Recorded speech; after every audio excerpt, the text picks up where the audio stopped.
महाराज जी संत माता जी का प्रश्न है। महाराज जी आप कह रहे थे कि आपने भारतीय संप्रदाय में दीक्षा लिया था और गुरुदेव के उधर ही जहाँ आश्रम में ही 10 साल से थे, बट अभी क्या हुआ, पूर्व संस्कार थे या कैसे ही इनकी प्रीति भगवत मार्ग में प्रेम मार्ग में हो गई और नारायण नाम से इनको बहुत प्रेम हो गया महाराज जी। बट महाराज जी अभी क्या है, शरीर भी कैंसर रोग से ग्रसित हो गया, अभी साधना का भी कोई वो नहीं रहा और मतलब दवाइयां चल रही हैं, फिर बार बार नींद आती है, फिर अभी इनको समझ नहीं आ रहा कि आगे का मार्ग कैसे करें, क्योंकि इनका बिल्कुल रुचि नाम में हो गई। आपका सत्संग सुनते हैं, हाँ, तो अभी का मार्ग आगे का बस करें। हर समय नाम जप करते रहो। शरीर जिस समय छूट जाएगा उसी समय भगवान की प्राप्ति हो जाएगी। इसमें ये नहीं होता कि इतना जपने के बाद ही मोक्ष प्राप्त होता है। अगर हम अभी बोले नारायण और हमारा शरीर छूट जाए तो हमें अभी भगवत प्राप्ति हो जाएगी। अब कब शरीर छूटेगा इसका पता नहीं, इसलिए मुझे हर श्वास नाम जप करने का अभ्यास करना है कि एक भी क्षण हमारा नाम से विमुख न जाए, हर समय नाम चलता रहे। इसलिए चिंता की तो कोई बात नहीं, हर समय नारायण नारायण नारायण जपो। मार्ग में जहाँ दीक्षित हुए थे वहाँ अद्वैत मार्ग था, वो काफी समय उसमें, बट अभी बिल्कुल रुचि उधर रही नहीं। नाम जप करो, नाम जप करो, द्वैत के चक्कर में मत पड़ो। नजरों में हम मूर्ख हैं, वो गुरु अपराध तो नहीं हो रहा है ऐसे। नारायण ही गुरु हैं, नारायण रूपी गुरु की शरण में हो, उनका नाम जप कर रहे हो, सब द्वैत अद्वैत का ज्ञान सब कुछ हो जाता है, भगवान के भजन से होता है। खूब नाम जप करो।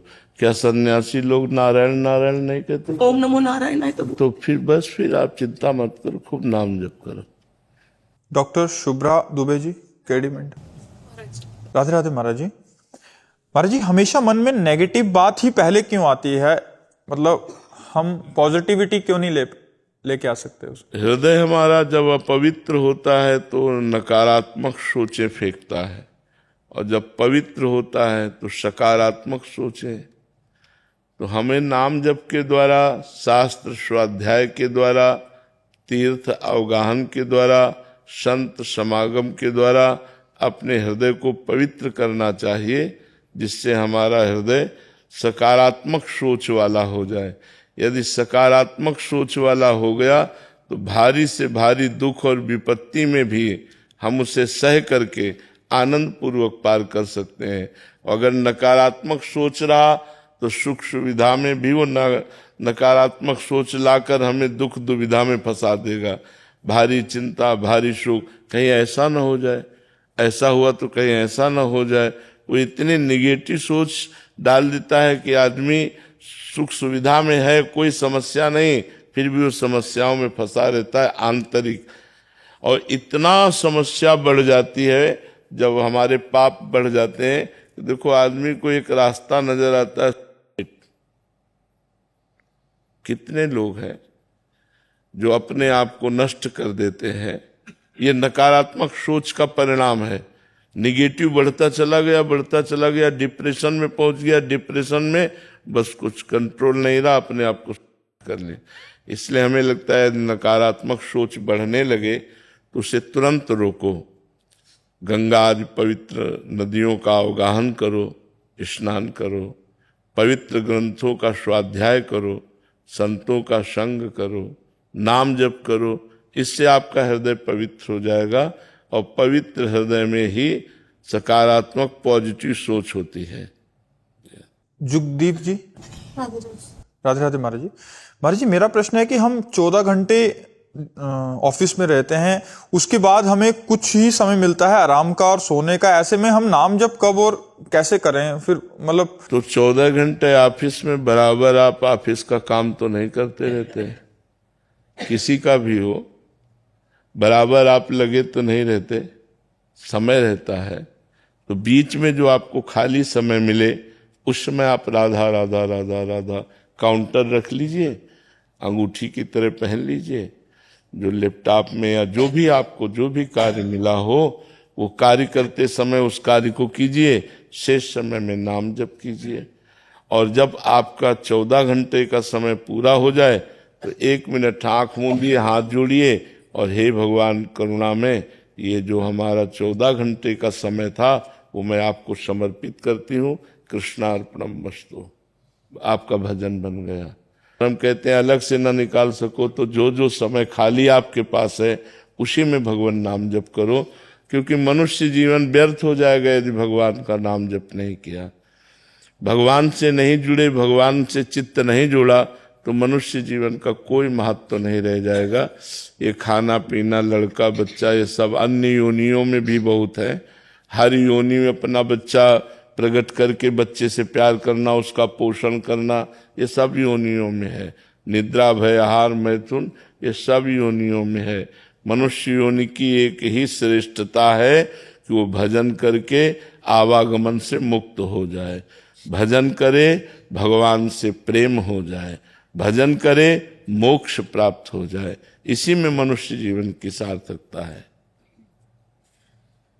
उमेश जी। राधे राधे महाराज। राधे राधे महाराज जी।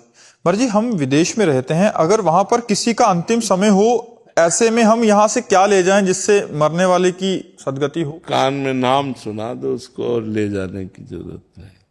महाराज जी यहाँ कहते हैं जैसे रज होती है, जैसे यहाँ का जैसे जल, वो पास है कि नहीं है? आप किसी को देखा कि मृत्यु को प्राप्त हो रहा है तो राधा राधा राधा राधा, राम राम राम राम, कृष्ण कृष्ण कृष्ण कृष्ण, भगवान नाम सुना दीजिए, निश्चित उसका परम मंगल हो जाए। वैसे तो जैसे रज है, चरणामृत है ठाकुर जी का, तुलसी दल है, ये चीजें पवा देने से अगर वो जीवित है, मरने जा रहा है, और उसको चरणामृत पवा दिया जाए, तुलसी दल पवा दिया जाए, वृंदावन की रजमुख में जरा से डाल के लगा दिया जाए, उसका परम मंगल हो जाए। पर ये सामग्री यदि ना हो अपने पास और कोई मरता नजर आए तो उसके कान में भगवान का नाम सुना देने से उसका परम मंगल हो जाएगा। जैसे इधर से लेके जा सकते हैं, उधर तो रख सकते हैं। हाँ बिल्कुल ले जा सकते हैं, ले जा सकते हैं। महाराज जी, जो पहली बार श्री वृंदावन धाम आए वो किन किन बातों का ध्यान रखे? वैसे पहली बार हो चाहे बार बार हो, सबसे पहली बात यहाँ पापाचरण नहीं होना चाहिए। भगवान का धाम है, चाहे आप 2-3 दिन के लिए आवें तो पहला बात ब्रह्मचर्य धारण करें, यहाँ पाप न करें।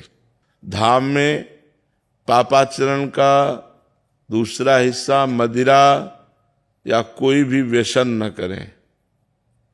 धाम में झूठ न बोलें, धाम में अपवित्रता न फैलावें, धाम में किसी के दोष दर्शन न करें, धाम में किसी की निंदा न करें। मौन रहकर नाम जप करते हुए चाहे 2 दिन रुको चाहे 3 दिन रुको, नाम जप करते हुए समय व्यतीत करें। हो सके तो परिक्रमा लगाओ वृंदावन की, बिहारी जी, राधा वल्लभ, राधा रमण, रंगनाथ जी, निधिवन राज जी, सेवा कुंज, ऐसे पैरों को दौड़ाओ, नंगे पैर दौड़ो, दर्शन करो इन सब के। यमुना किनारे बैठो, थोड़ी देर कीर्तन करो, थोड़ी देर नाम जप करो, ये मंगल कार्य करो।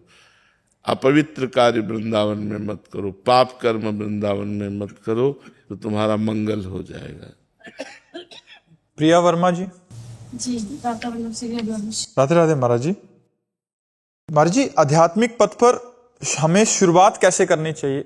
क्या आध्यात्मिक ज्ञान लेना चाहिए? गुरु चरणाश्रय, प्रारंभ यहीं से होता है। प्रथम भगत संतन कर संगा, संतों का संग करे, गुरुदेव के चरणों का आश्रय ले और उनके द्वारा बताए हुए मार्ग पर चलें, नाम जप करें। गुरुदेव जो नाम जप देते हैं, मंत्र देते हैं, उसका खूब जप करें। सबसे पहला मार्ग है भगवान का नाम जप करना, गुरुदेव की शरण होना, उनके बताए हुए मार्ग से चलना।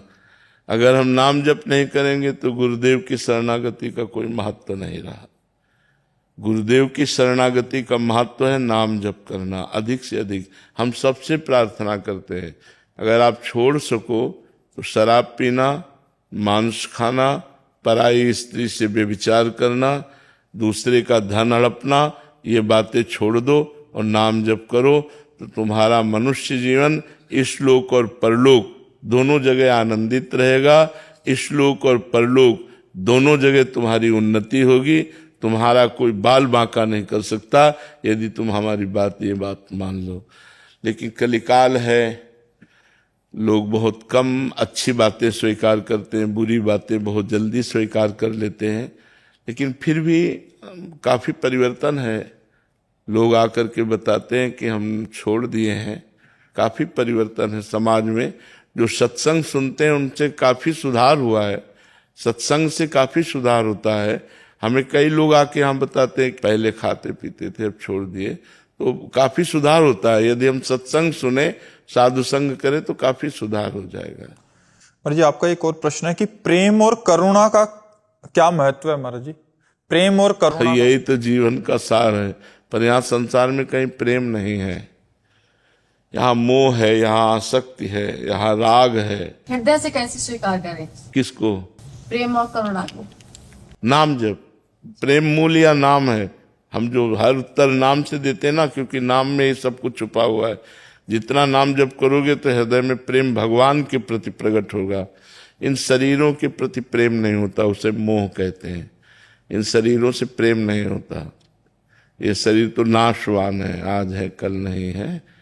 प्रेम भगवान से होता है, मोह शरीर से होता है। मोह का नाश होता है, प्रेम अविनाशी होता है। प्रेम प्रतिक्षण वर्धमानम होता है, प्रेम विकार रहित होता है। मोह में विकार होते हैं, प्रेम निर्विकार होता है। आयुष ठक्कर जी गुजरात से। श्री हरिवंश महाराज जी। महाराज जी अगर हमारा तन अलग है, मन अलग है, तो हम तन से जो सात्विक घर का खाना खाते हैं या फिर बाहर का खाते हैं तो उसका असर हमारे मन पर कैसे होता है? अलग किसने कहा? अलग कहाँ है, सब एक में ही तो मिले हुए हैं। प्रकृति के ही तो है। प्रकृति का तन है, प्रकृति का ही मन है। अलग है आत्मा, किसका प्रश्न है? अलग है आत्मा। आत्मा पर किसी का कोई प्रभाव नहीं पड़ता, न सतोगुण का, न रजोगुण का, न तमोगुण का। ये सतोगुण रजोगुण तमोगुण प्रकृति के हैं, तो शरीर भी प्रकृति का है और अंतःकरण भी प्रकृति का है। तो इसीलिए उस पर प्रभाव पड़ता है मन पर। तन मन बुद्धि चित्त अहंकार इंद्रिया ये सब माया में है, इसीलिए इन पर प्रभाव पड़ता है।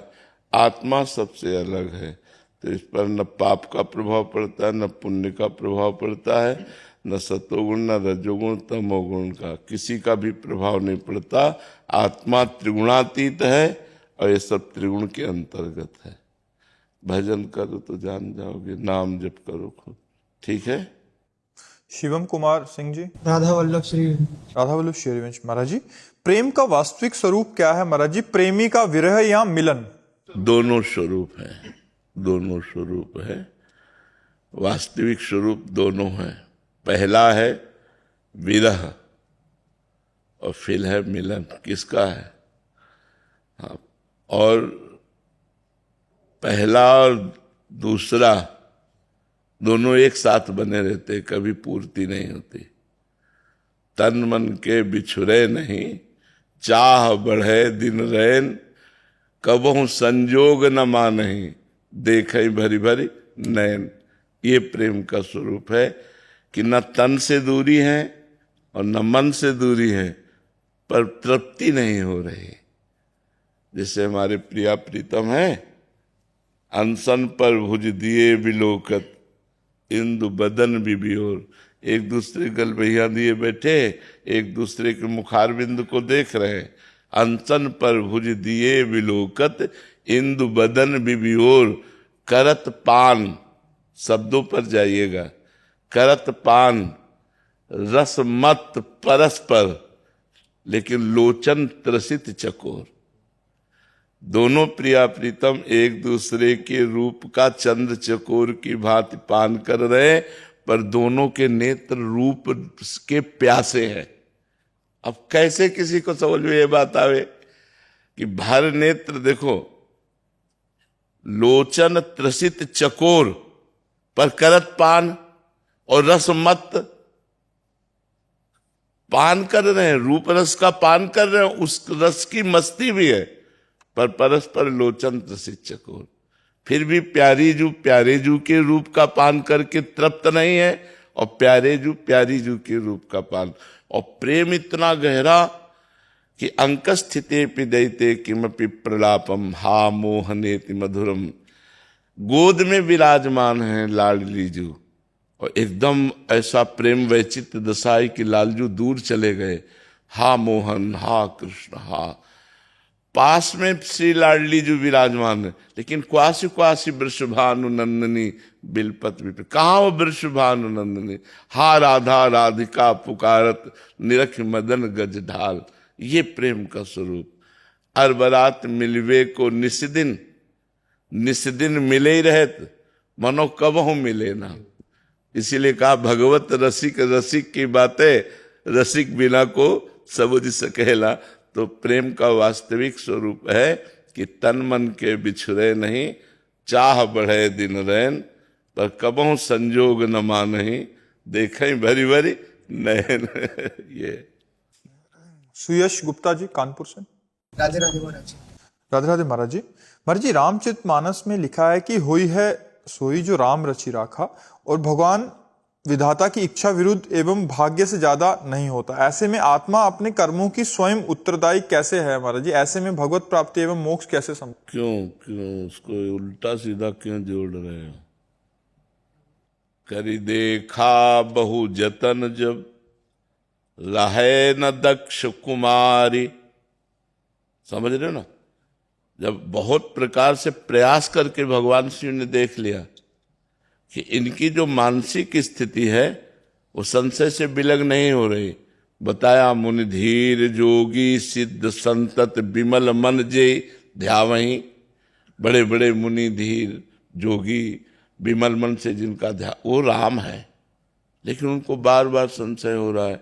अगर राम है तो हे खग हे मृग हे मधुकर श्रेणी, ऐसा क्यों पूछ रहे हैं? अगर ऐसा पूछ रहे हैं, राजकुमार हैं, तो भगवान जय सच्चिदानंद परम धाम कह के क्यों प्रणाम कर रहे हैं?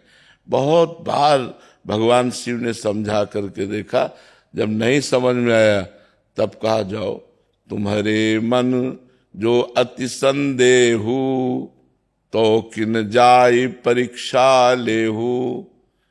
जाओ, तो अगर तुम्हारे मन में बहुत संदेह हो रहा है, प्रयास देख लो। ऐसा नहीं कि होए से जो सोई जो राम रचि राखा करके ऐसे नहीं, प्रयास किया, बहुत प्रयास किया। जब प्रयास असफल रहा तब कहा होई ही सोई जो राम रचि राखा, को करी तर्क बढ़ावे शाखा। अस कही, फिर भी ऐसे नहीं बैठे रहे, अस कही जपन लगे हरि नामा, सती गई जहां प्रभु सुख धामा। बात समझ लेना आप। अगर आप एक चौपाई के प्रसंग को तोड़कर कहीं से जोड़ेंगे, ऐसे काट के नहीं, प्रसंग में क्या बोला जा रहा है उसको समझिए। यहां होई सोई जो राम रचि राखा तब बोले जब पूरा प्रयास करके देख लिया और सती जी का संशय नहीं गया, तब कहा जाओ तुम परीक्षा लो, अब वही होगा जो भगवान ने रच रखा है। समझ पा रहे ना? मनुष्य जीवन प्रारब्ध के अधीन नहीं है, प्रारब्ध के अधीन सुख और दुख है।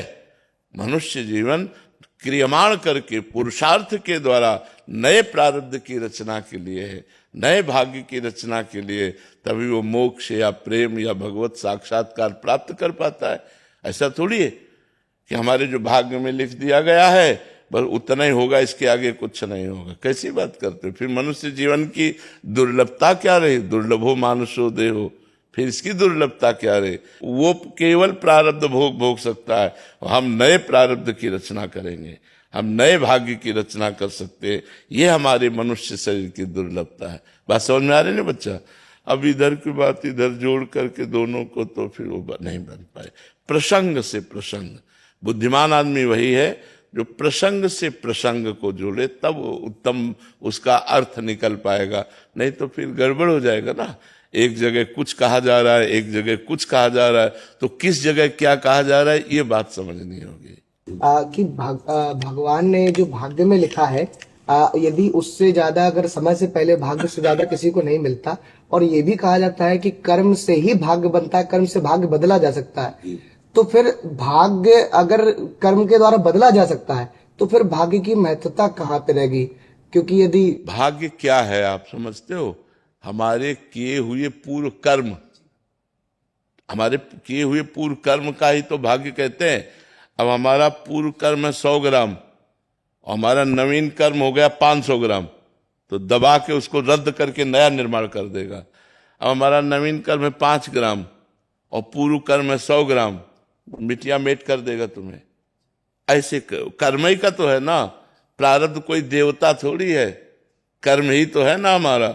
शुभ और अशुभ दोनों कर्म मिला करके शरीर की रचना होती है, जिससे सुख और दुख का परिणाम पूरे जीवन प्राप्त होता रहता है, उसे प्रारब्ध कहते हैं। हम ऐसा भजन करें डट के, ऐसी आराधना करें, ऐसा तपस्या करें कि हम भगवान को रिझा लें, प्रारब्ध रद्दी कागज की तरह नष्ट हो जाएगा और भगवान की प्राप्ति हो जाएगी। समझ रहे ना? अगर भजन तप है तो अगर प्रारब्ध जोरदार है तो तुम्हें नष्ट कर देगा, और भजन जोरदार है तो प्रारब्ध को नष्ट कर देगा। दोनों का खेल बराबर नहीं हो सकता। नवीन क्रियमाण बहुत पावरफुल है, पुरुषार्थ बहुत पावरफुल है, पर पावरफुल पुरुषार्थ करे तो आप पियोगे, शराब खाओगे, मांस करोगे, व्यभिचार, गंदे आदतें, तो तुम्हारा प्रारब्ध नाश तो कर ही देगा, क्योंकि पुरुषार्थ कुछ है ही नहीं तुम्हारे पास। अब तपस्या, व्रत, नियम, तीर्थयाटन, परोपकार, नाम जप, अभी आपका आनंदमय जीवन हो जाए, अभी आनंदमय जीवन हो जाए। जी समझ रहे ना बच्चा?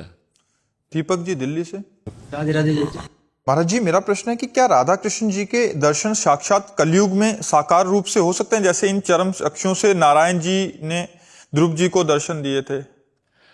उस तरह की भजन शैली हो तो दर्शन देते नहीं, खेलते हैं साथ। दर्शन देने की तो बात अलग है कि आए और गए, खेलते हैं साथ। अब वो दृष्टि हो तुम्हारी तो तुम देख पाओ, साथ खेलते हैं, उनके सिवा कोई है ही नहीं हमारा। तो हमारे को वो कितना सुख देते हैं तुम्हें कैसे बताएं। दर्शन की तो हम इसीलिए स्पष्ट अपने को कह रहे हैं कि किसी दूसरे के प्रमाण की जरूरत नहीं। 1 2 बार 4 बार की बात थोड़ी है, खेलते हैं साथ। और वृंदावन है, यहाँ एक से एक सिद्ध रसिक है जिनके प्रिया प्रीतम गोद में खेलते हैं। तो ये सब कहाँ लिखा है कि कलयुग में भगवत साक्षात्कार नहीं होगा? कलयुग समयुग आन नहीं, जो नर कर विश्वास, गाय राम गुण गण विमल, भव बिन तरहि प्रयास। कलयुग के समान महान युग नहीं है। यदि भजन किया जाए तो, झूठ बोला जाए, शराब पिया जाए, व्यभिचार किया जाए, जुआ खेला जाए, तो तुम्हारा नाश कर देगा फिर कलयुग। नहीं, कलयुग समयुग आन नहीं, जो नर कर विश्वास, गाय राम गुण गण विमल, भव बिन तरहि प्रयास। बिना प्रयास के संसार सागर से पार हो जाए, भगवान के चरित्रों का गायन करे, खूब नाम जप करे। भगवान अब तुम्हें कैसे बताएं, अभी वाणी का विषय है नहीं। तो भगवान दर्शन देना चाहते, यहाँ जैसे दर्शन तो अगर हमें देना चाहेंगे तो हमें ही दिखाई देंगे, आपको दिखाना चाहे तो आपको केवल दिखाई देंगे, क्योंकि वो दृष्टि जागृत होती है। भजन से हृदय में नेत्र खुलते हैं, हृदय के नेत्रों का प्रभाव इन्हीं नेत्रों से देखने को मिलता है। जैसे ज्ञानी के ज्ञान चक्षु बुद्धि में प्रकट होते हैं तो उसे ब्रह्मबोध होता है, ऐसे भक्त के मानस चक्षु प्रकट होते हैं, उनसे वो भगवत साक्षात्कार करता है। बिल्कुल हो जाएंगे भगवत साक्षात्कार। और कितने भाई जी, राधा बाबा, इन सबको भगवत साक्षात्कार खूब डट के हुआ है, ऐसे चरण स्पर्श किए हैं प्रिया प्रीतम के। तो अब भजन न करोगे तो एक अलौकिक बात लगती है। अच्छा, जैसे आपको 24 घंटे एक कमरे में बंद कर दिया जाए, कोई मनोरंजन नहीं, किसी से कोई बातचीत नहीं, सादा अनुकूल भोजन दिया जाए, आप कितने दिन रह सकते हो? किसी से बातचीत नहीं करना, केवल कमरे में बंद रहना है। तो एक आश्चर्यमय जीवन लगेगा कि नहीं लगेगा? कि यार न कोई रिश्तेदार, न कोई नातेदार, न कोई टीवी, न ट्रांजिस्टर, न किसी से बात, न चीत, न कुछ। अब आश्चर्य लगेगा, माता पिता भाई बंधु परिवार रिश्ते नातेदार, किसी से कोई मतलब नहीं। कोई संसार में क्या हो रहा कोई मतलब नहीं। रात दिन अपने भजन में लगे, एकांत बैठे प्रिया। अब इनको भगवत साक्षात्कार होगा तो आपको कैसे पता चलेगा? और इनको जो होगा वो आपको पता नहीं चलेगा। आप सोचोगे, अगर कोई कह भी दे कि इनको भगवत साक्षात्कार हुआ तो कोई मुकुट तो लग नहीं जाता, वो तो हृदय का विषय है। तो इसलिए ये कहाँ लिखा है कि कलयुग में भगवत साक्षात्कार नहीं हो सकता? कलयुग में सब युगों से ज्यादा भगवान की कृपा है और जल्दी भगवत साक्षात्कार कलयुग में होता है। ये बात समझो। पारुल जी, राधे राधे महाराज जी। महाराज जी, आप कह रहे हैं कि जैसे राधा नाम जप करते हैं तो बट इनको जो ठाकुर जी के साथ प्रियतमा रूप में महारानी जी नजर आती हैं, बट ये कह रहे हैं कि कीर्तन जब ठाकुर जी उनका करते हैं तो ये उनके वास्तविक स्वरूप को जानना चाहते हैं कि वो उनका वास्तविक स्वरूप। भजन से समझ में आएगा, वास्तविक स्वरूप बातों से समझ में थोड़ी आएगा। किसका प्रश्न है? भजन से स्वरूप में अनुभव गम में भजें जय संता। रात दिन भजन करो, प्रभु से प्रार्थना करो, वो अपने वास्तविक स्वरूप को जना देंगे। क्योंकि जितना जाने तुम्हारी बुद्धि के अनुसार जाने। समुद्र की कोई था ले पाएगा क्या? तो भगवान ज्ञान समुद्र है, प्रेम समुद्र है, रूप समुद्र है, वैराग्य समुद्र है, ऐश्वर्य समुद्र है। तो भगवान को कैसे कोई माप सकता है कि इतना ही है? जितना समझ में आया उतना समझ में आया। जैसे मच्छर भी उड़ता है और गरुड़ भी उड़ते हैं, लेकिन आकाश का कोई अंत पा सकता है क्या? ऐसे ही भगवान का कोई अंत पा सकता है? उनका एक नाम अनंत है। तो जो प्रिया प्रीतम का प्रेम रूप है वो भजन से समझ में आएगा। किसी रसिक महापुरुष की शरण होकर खूब नाम जप करो, वही प्रिया प्रीतम अपने स्वरूप का अनुभव करा दे। ये कोई वाणी का विषय नहीं है कि वो ऐसा है। जिसे वेद नेति नेति कहते हैं, उसे ये तुच्छ वाणी क्या वर्णन कर सकती है कि वो ऐसा है। जैसे महाराज जी, एक माँ है, उनके पुत्र या पुत्री के साथ कुछ गलत होता है तो वो एक मोह में आके किसी आदमी जिसने गलत किया उसके साथ गलत कर सकती हैं। उसी तरह एक आदमी अपने इंद्रियों के कारण दुष्कर्म करता है, तो ये जब हिसाब होगा तो ये कैसे होगा? ये तो इंद्रियों के द्वारा किया गया है, तो आत्मा को इसका पाप कैसे मिलेगा? सेना लड़ती है और पराजित होती है तो बंदी कौन बनाया जाता है? राजा। पराजय किसकी मानी जाती है? राजा की मानी जाती है। सेना अगर विजयी हुई तो जय किसकी मनाई जाती है? बस ये जो इंद्रियों का और मन का गलत या अच्छा करना है, उसका परिणाम आत्मा के ऊपर जाएगा। वो राजा है, उसको भोगना पड़ेगा। अगर इंद्रियां गलत है तो सुअर कुत्ता आदि दुर्गति को वही आत्मा प्राप्त होगी। अगर इंद्रियां सही है तो देवलोक, तपलोक, महालोक, जनलोक, ये इंद्रियां भगवान में लय हो गई तो वही आत्मा भगवान को प्राप्त हो जाती है।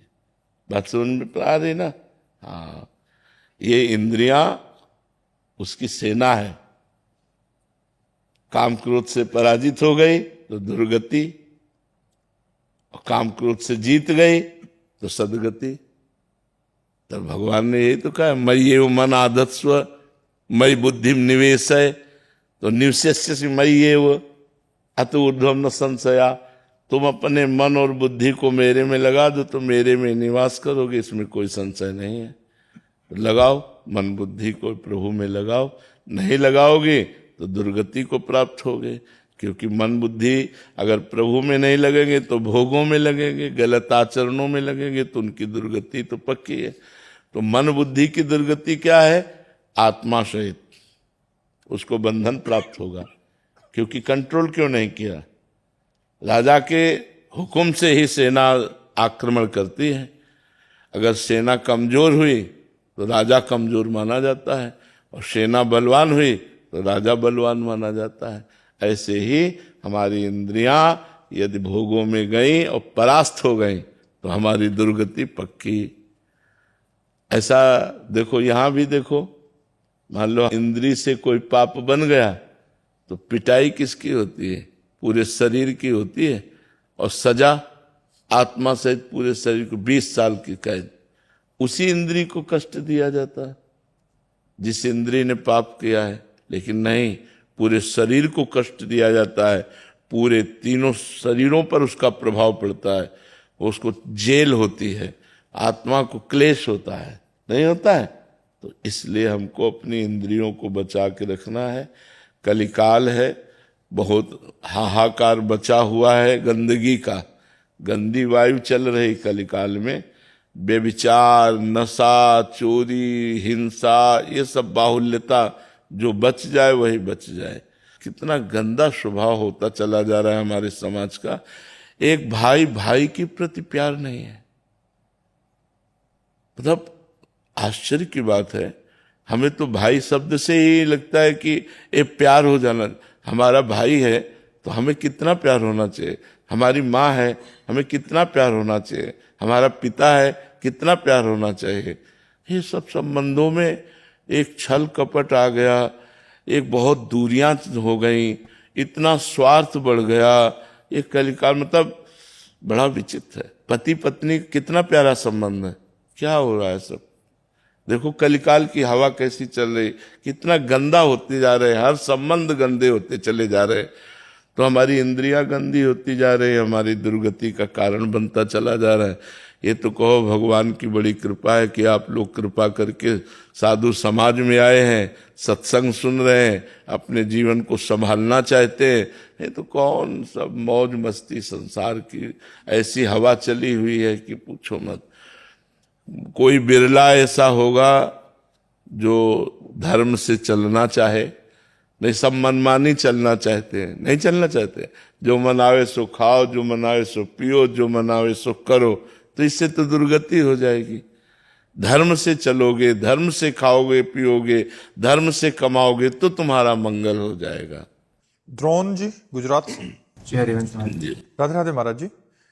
महाराज जी, काशी में भोले बाबा का साक्षात्कार को ही भगवत प्राप्ति माना जाएगा, जैसे आप? हाँ बिल्कुल, पूर्ण है। हाँ पूर्ण है।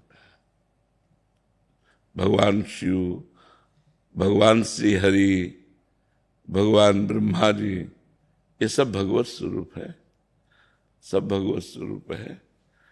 पर जब प्रेम की बात आती है तो देखो भगवान शंकर भगवान श्री कृष्ण के चरणामृत को अपने माथे पे धारण किए हुए हैं। गांगम वारि मनोहारि मुरारि चरणच्युतम त्रिपुरारि शिरश्चारि पापापहारि पातु माम। मुरारी चरणच्युतम, मुरारी के चरणारविंद से जो गिरा हुआ चरणामृत है वही गांगम वारी मनोहारी। मनोहर गंगा जी भगवान शिव की जटा में विराजमान। जब भागीरथ जी ने तपस्या की गंगा जी को प्रसन्न करके भूतल पे लाने के लिए, ब्रह्मा जी को रिझा लिया, तो गंगा जी ने कहा मुझे भूतल पर रोकेगा कौन, क्योंकि मैं ब्रह्मलोक से जाऊंगी तो सीधे रसातल पहुंच जाऊंगी। तब भगवान शंकर से आराधना की कि आप रोक सकते हो। तो भगवान शंकर अपनी दृष्टि से भी गंगा जी को रोक सकते थे, कर कमल में भी रोक सकते थे। भगवान शंकर हैं, लेकिन हरि का चरणामृत है इसलिए जटाएं खोल दी। और ऐसी जटाएं भगवान शिव की कि जटा कटा सम भ्रमम भ्रमण नीलम पे निर्जरी विलोलभी चिवल्लरी विराजमान मूर्धन। गंगा जी को निकलने का रास्ता ही नहीं मिला। जटा कटा सम भ्रमम भ्रमम नीलम पे निर्जरी, फिर एक जटा खोली, 3 धाराएं प्रकट हुई, अलकनंदा, भागीरथी, मंदाकिनी। तो अलकनंदा स्वर्ग में विराजमान है, भागीरथी पृथ्वी में विराजमान है, और मंदाकिनी नीचे पाताल में विराजमान है। तो भगवती गंगा जी को भगवान शिव इसीलिए माथे पे धारण किए कि जब प्रेम की बात देखते हैं तो परस्पर हरि के आराध्य देव भगवान शिव हैं और शिव के आराध्य देव हरि हैं। तो चाहे हरि का साक्षात्कार करो तो पूर्ण है, चाहे शिव का साक्षात्कार करो तो पूर्ण है। वो ब्रह्म है, शिव साक्षात ब्रह्म है, हरि साक्षात ब्रह्म है, लीला के लिए रूप धारण किए हुए हैं। अभी पीछे आपने नाम अपराध में भी ये बात बताई। हाँ और हाँ बिल्कुल नहीं, इनमें भेद नहीं, हरि और शिव में भेद नहीं करना। भेद करने से नाम अपराध लगता है। और खास बात आपको बता दे कि भगवान की भक्ति विशुद्ध, जिसे भक्ति कहते हैं, वो तभी प्राप्त होती है जब शिव आराधना होती है। अयोध्या वासियों को भगवान श्री राम ने एकत्रित करके बैठाला और कहा, औरो एक गुपुत मत सबई कहां कर जोरी, शंकर भजन बिना नर भगति न पावे मोरी। स्पष्ट वर्णन किया कि औरो एक गुपुत मत सबई कहां कर जोरी। अयोध्यानाथ है, लेकिन कैसे दैन्यता से कह रहे हैं कि मैं हृदय की गुप्त बात कहता हूं, शंकर भजन बिना नर भगति न पावे मोर। बिना भगवान शिव की आराधना के हरि की भक्ति प्राप्त नहीं की जा सकती। शिव द्रोही मम दास कहावा, सो नर मोह सपने नहीं भावा। भगवान कहते हैं भगवान शंकर से द्रोह करे और मेरा दास कहलाए, वो मुझे स्वप्न में भी अच्छा नहीं लगता है। ऐसा भगवान। महाराज, काशी में भगवत प्राप्ति हुई और वृंदावन में हुई, उसमें अंतर क्या है? काशी में भगवत प्राप्ति हुई भोजन, और वृंदावन में भगवत प्राप्ति हुई पानी। भोजन के बाद प्यास लगती है ना, उसकी पूर्ति हो गई। काशी में भगवत प्राप्ति के बाद जो प्रेम की पिपासा है, जैसे अभी जो प्रेम की बात कही कि तन मन के बिछड़े नहीं चाह बड़े दिन है, जो पिपासा है उसकी पूर्ति वृंदावन में हुई। प्रेम की जो पिपासा है वो वृंदावन में पूर्ति हुई, क्योंकि सारा वैभव एक का है, तत्व तो एक ही है, दो नहीं है। पर काशी में बोध होता है, और जो वृंदावन है ये रमण स्थली है, रासस्थली है। यहाँ उसका जैसे आत्माराम भगवान अपने आप में रमण करते हैं, ऐसे ही भगवान का जैसे शिव तत्व का बोध होने के बाद इस प्रेम तत्व का रसास्वादन वृंदावनेश्वरी श्री राधा किशोरी के चरणारविंद की प्रधानता रखते हुए तब होता है। इसलिए भगवान शिव जब कृपा किए तो भेज दिए वृंदावन का रसास्वादन कराने के लिए। जी आप कुछ कृपा करके यहाँ भेज दिया और यहाँ पूर्णता दे दी। महाराज जी, क्या उधर भी कोई ऐसा वो है कि उनके साकार रूप से ही साधना भक्ति में तल्लीन हुआ जाए, ऐसा मार्ग भी है? हाँ हाँ बिल्कुल है। दोनों साकार निराकार दोनों रूप है, और उनमें भी अत्यंत आसक्ति करके प्रेम में जीवन व्यतीत किया जा सकता है। पर वो जहां उनसे कोई प्रेम करेगा तो फौरन वो भगवान श्री कृष्ण के चरणों में भेज देंगे। नरसिंह जी ने अनन्य प्रेम किया भगवान शिव से, तुरंत भेज दिया रास में। राधा बाबा ने अनन्य प्रेम किया भगवान से, तुरंत रास में भेज दिया। वो परम वैष्णवाचार्य भेज देते हैं तुरंत कृपा। चलो हमारा उन्हीं का तो विलास है, रास विलास उन्हीं का है, किसी और का नहीं है। वही श्री कृष्ण, वही शिव है, वही राधा है, वही जगदम्बा है, कोई और थोड़ी, वही है। तत्व तो एक है, विलास उन्हीं का है। तो जब उनसे प्रेम करो तो अपने प्रेम विलास में भेज देते हैं, अगर मोक्ष प्राप्त करना चाहते हो तो उनका निराकार स्वरूप है, आत्मस्वरूप, आत्मा का बोध प्राप्त करके मुक्त हो जाए। महाराज जी, जो महापुरुष जन वहां से यहाँ ट्रांसफर हो जाते हैं, भक्ति में उनका चित्त लग जाता है, और जैसे आपने कहा कि उनकी कृपा से ही यहाँ हो जाते हैं, तो महाराज जी उनको अपूर्णता तो नहीं लगती कि वो उनकी कमी या उनकी याद या वही पूर्ण लग जाता है कि यही वही है, वही यही है? अब कोई समझ पावे कि न समझ पावे, भगवान शिव से कितना प्रेम है ये भगवान शिव ही जानते हैं, क्योंकि 20 वर्ष अनन्य आराधना भगवान शिव की रही। अब उन्होंने जैसे प्रिया प्रीतम के चरणों में भेज दिया, और अब क्यों कि अब जैसे कर्पूर गौरम करुणावतारम, वही करुणामयी गौरी किशोरी है। जो गौरांग गंगाधर हैं वही गौरांगी प्रिया जी है। भावना इसमें, अब जब भावना टिक गई तो अब हटा के पूर्व में ले जाने के लिए क्षमता नहीं रह गई। हमें बड़ा आश्चर्य है, जिनके लिए जी रहे थे, जिनसे सब कुछ प्राप्त हुआ, ये मन की क्या दशा हो गई कि वही ऐसे, ये मतलब गुप्त बात अंदर की है। हाँ ऐसा, हाँ तो ऐसा नहीं है कि उसमें अपूर्णता हो या ऐसा लगे कि हमने छोड़ दिया है, ऐसा नहीं है। अभी भी महाराज जी प्रेम महाराज जी वैसा ही रहता है, हर दूसरे दिन कहीं ना कहीं ज्योतिर्लिंग से प्रसाद। हाँ, अब देखो उनका कृपा प्रसाद देखो, 12 ज्योतिर्लिंग में कहीं ना कहीं का, हाँ कहीं ना कहीं का प्रसाद उन्हीं का, तो उन्हीं का सारा प्रसाद है। पर अब जैसे हम तो ऐसे समझते हैं कि बिटिया का विवाह जैसे ससुराल में कर दिया जाए ना, और तेरे दिन अटैची लेके मैके में खड़ी रहे तो माता पिता क्या कहेंगे? ले, उनको बुरा लगेगा कि यार मतलब जब आओ तो पति के साथ आओ, और कभी कभी आओ नहीं अपनी पति की सेवा में रहो, तुम्हारे तेरे दिन अटैची लिए हमारे पास खड़ी रहोगे। तो ऐसे ही समझो भगवान शिव ने हमको राधा वल्लभ जी के चरणों में दे दिया, तो अब पूर्ण चित्त राधा वल्लभ जी, यही शिव जी की इच्छा है कि पूर्ण चित्त राधा वल्लभ जी के चरणों में दो, हमारा काम हो गया, आप आगे बढ़ो, ऐसा है। दर्शन ही पवित्र कर, आप तो पवित्र कर रहे हैं, हम हृदय को। खूब नाम जप में चित्त बस लगाया जाए, अपने लोग मिल करके, सब शास्त्रों का और सब संतों का जो अवगाहन हुआ, मिलन हुआ, उससे पता चला नाम जप ही सर्वोपरि है। बात करें जैसे हमारा नाम में मति रहे, संतन में मति रहे, सदगुरु में मति रहे, और हमारे जो कामनाएं है थोड़ा निष्कप्त हुए, ठाकुर जी को समर्पण कर से ये सब शांत हो जाएंगी कामनाएं। जितना नाम रूपी जल पड़ेगा ना, तो ये सब कामनाएं शांत हो जाएंगी। खूब नाम जप करता रहे, कामनाओं की चिंता ना करे। जैसे अंदर भूत भविष्य का चिंतन आता है, कामनाओं का चिंतन आता है, उसमें परेशान ना हो। अपना काम है नाम जप करना, वो सब धीरे धीरे डिलीट हो जाएंगी, शांत हो जाएंगी। अब ऐसे आशीर्वाद करें हमारा कामना जैसे निष्कृत। हाँ बिल्कुल। ठाकुर जी चरण में हमारा मोती मन जीवन यापन करना, जितने कपड़े से काम चल जाए, जितने वस्तु से काम चल जाए, पर निरंतर भजन करना, सार बात भजन है। संग्रह परिग्रह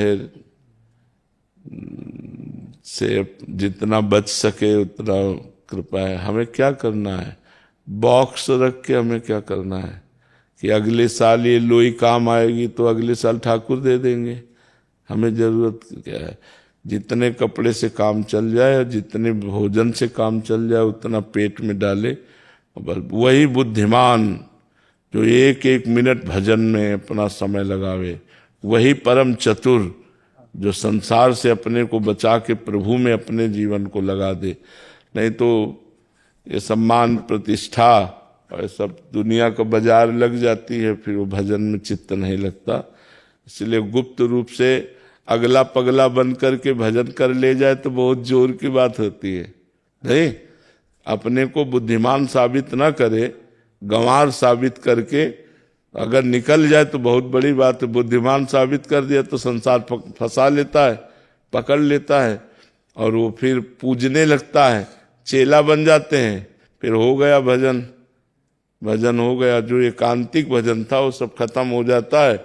बस वही उन्हीं के आशीर्वाद, उन्हीं का पोषण। और कहाँ आए थे श्री कृष्ण को रिझाने, और कहाँ रिझाने लगे संसार को। सागर बढ़ते ही जाते हैं, सागर कामना तो सागर है, वो तो बढ़ता ही जाता है। इसीलिए धन्य है आप लोगों का जीवन। छुप के भजन करो, अपने को गुप्त रखो, संसार से दूरी बना के रखो। जितने से काम चल जाए उतना लो, और जितने से काम हमारा चल गया इसके बाद हमको नहीं लेना, चाहे जो कुछ भी हो।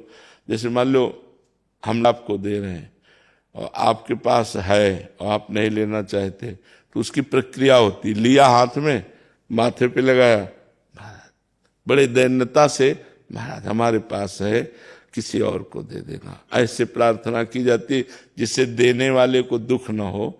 जैसे मान लो गृहस्थ कोई दे रहा है तो उससे तो इतने नहीं हमें नहीं चाहिए, लेकिन अगर विरक्त कोई दे रहा है तो हम पहले लेते हैं और उसे माथे में लगाया और फिर महाराज हाँ हमारे पास है, आप ऐसा तो खूब भजन करो। बस प्रार्थना है कि अगला पगला बन करके कोई पूछे भजन संबंधी बात तो बात ना बतावे। कोई पूछे तुमसे भगवान से भजन कैसे करना चाहिए क्या नहीं करना, किसी और से पूछो जाए। जब तक भजन सिद्ध ना हो जाए तब तक प्रवचन नहीं करना चाहिए, तब तक किसी को उपदेश नहीं देना चाहिए। नहीं चार भगत कुटिया में आके बैठने लगेंगे आपसे भगवत वार्ता, आपको लगा कि भगवान की वार्ता है, वो भगवान की वार्ता नहीं, प्रपंच है, वो प्रपंच आके घेर लेता है। इसलिए जैसे गृहस्थी लोग आके बैठे हैं वैसे कोई प्रश्न उत्तर नहीं, कोई भगवत चर्चा नहीं, कोई वैराग्य की बात नहीं, चुप शांत एकदम, जब तक भजन न हो जाए। अब जब ये लगता है कि भगत आएंगे कुछ देंगे तो अभी भगवान पे विश्वास नहीं है। ताला लगा के बैठ जाओ, अगर अंदर तुम्हारे भोजन की व्यवस्था भगवान न कर दे तो हमें बताना। अंदर से ताला लगा के बैठ जाओ, ये हम देखा है, खुद अनुभव किया है, खुद अनुभव किए हैं। मतलब अब ये तो अभी कुछ दिनों का है भाई, वो पूछे तो विरक्त भाव से ही संसार में रहे, घोर विरक्त भाव से 8-8 दिन भोजन नहीं मिला गंगा किनारे, ऐसे जीवन व्यतीत किए हैं। तो वैराग्य से रहो। नए बच्चे हो बिल्कुल, माता बहनों से तो कसम खा लो इस बात की कि हमें माता बहनों से नहीं मिलना, ये तो कसम खा लो, कसम पूर्वक हमें माता बहनों से नहीं मिलना, चाहे जितने कोई भक्त हो, चाहे जो कुछ हो, दूर से प्रणाम दूरी। अगर ब्रह्मचर्य से रहना है और आजीवन भजन करके भगवान को प्राप्त करना है तो बस इससे दूरी हो जाओ। कुछ नहीं, किसी की कुछ ना सुने, चुप भाग ले। माया से युद्ध नहीं करना, माया से पीठ दिखा के भागना है, भगवान की तरफ माया की तरफ पीठ कर ले और भाग जाए। जैसे कोई बाबा राधे श्याम बोले नहीं, सुनाई नहीं दे रहा, तुम राधे श्याम भी नहीं बोल सकते, अपने चुपचाप चला जा रहा है, उसको कोई मतलब नहीं। ऐसे चलना चाहिए। नए साधुओं खूब भजन करो डट करके, बच्चा बड़ा भाग्य, भगवान ने बड़ा भाग्य दिया।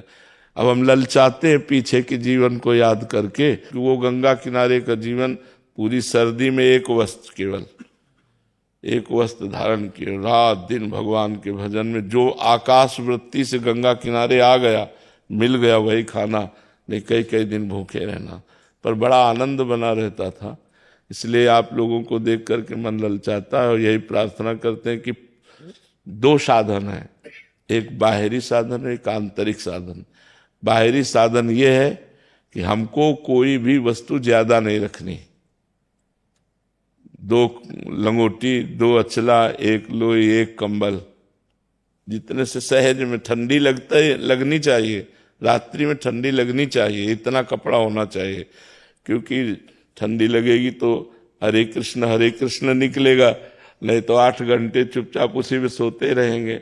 और आंतरिक साधन हर समय नाम जप, बाह्य साधन प्रतिग्रह शून्य और आंतरिक साधन भगवत चिंतन परायण।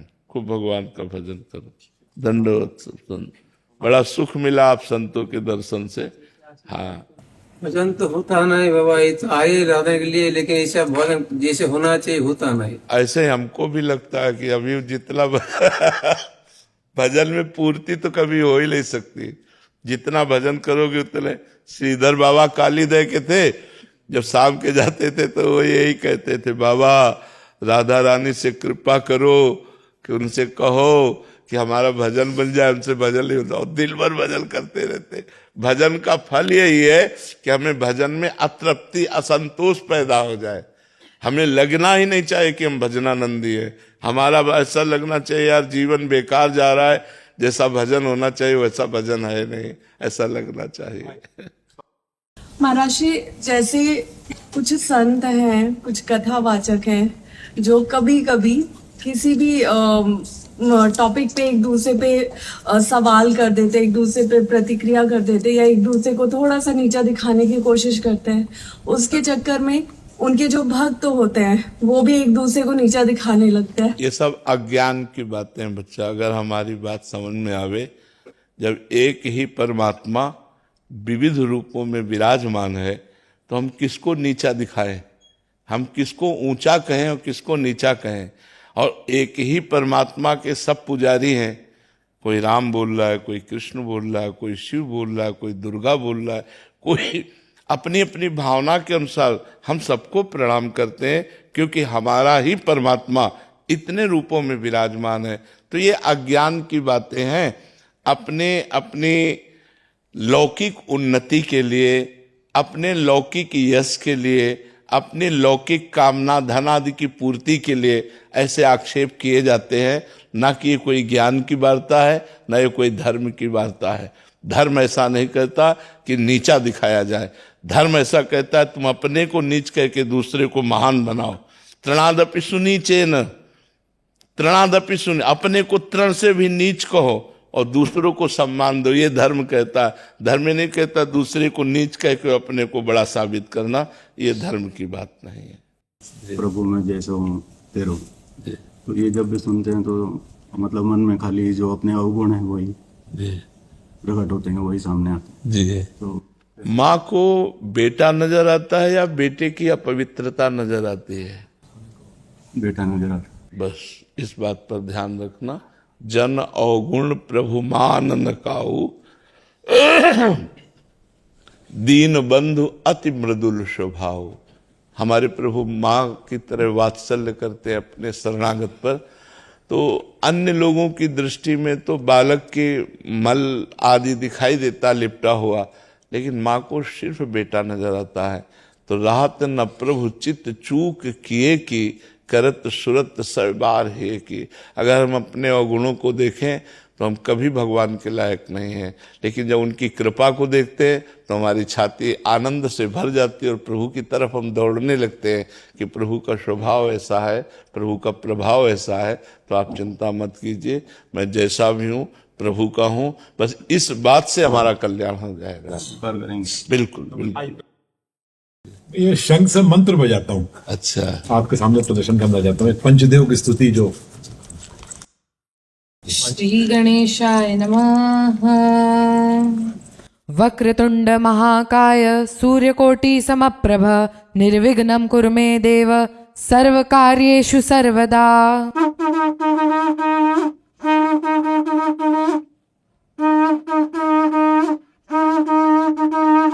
सर्वमंगलमांगल्ये शिवे सर्वार्थ साधिके शरण्ये त्र्यंबके गौरी नारायणी नमोस्तुते। मंगलम भगवान विष्णु मंगलम गरुड़ध्वज मंगलम पुंडरीकाक्ष मंगलाय तनोहरि। गुरुर्ब्रह्मा गुरुर्विष्णु गुरुर्देवो महेश्वरा गुरुर साक्षात् परब्रह्म तस्मै श्री गुरुवे नमः। राधे कृष्ण राधे कृष्ण राधे कृष्ण राधे कृष्ण राधे कृष्ण राधे कृष्ण राधे कृष्ण राधे कृष्ण राधे कृष्ण राधे कृष्ण राधे कृष्ण राधे कृष्ण। जय जय सिया राम, जय जय सिया राम, जय जय सिया राम। गंगे गंगे गंगे गंगे गंगे गंगे। बहुत बहुत। ये आप जो देवी महाभागवत में आप जो कथा बताते हैं कि वो कृष्ण जी काली के अवतार हैं, उसी में ये आता है कि जब भागीरथ जी जब गंगा जी को लेके चले थे तो भगवान शिव ने उनसे कहा कि आप मंत्रमय शंख बजाते हुए आगे आगे चले। तो वो शंख बजाते हुए आगे चल रहे थे। जब कामाख्या देवी का दर्शन करने के लिए गंगा जी सूक्ष्म रूप से चली गई तो उन्होंने शंख बजाना बंद कर दिया। तभी जहनु ऋषि की संध्या का समय हो गया। तो उन्होंने मंत्रमय शंख बजा दिए। तो गंगा जी वेग से उनका पूरा आश्रम को बहा ले गई और फिर उन्होंने विश्व रूप लेके पूरी गंगा जी पी गए। सबसे प्रार्थना है अगर हमारी बात आप पकड़ पाए तभी हम पीछे पलट कर फिर आए। भगवान प्रेरणा करते हैं हृदय में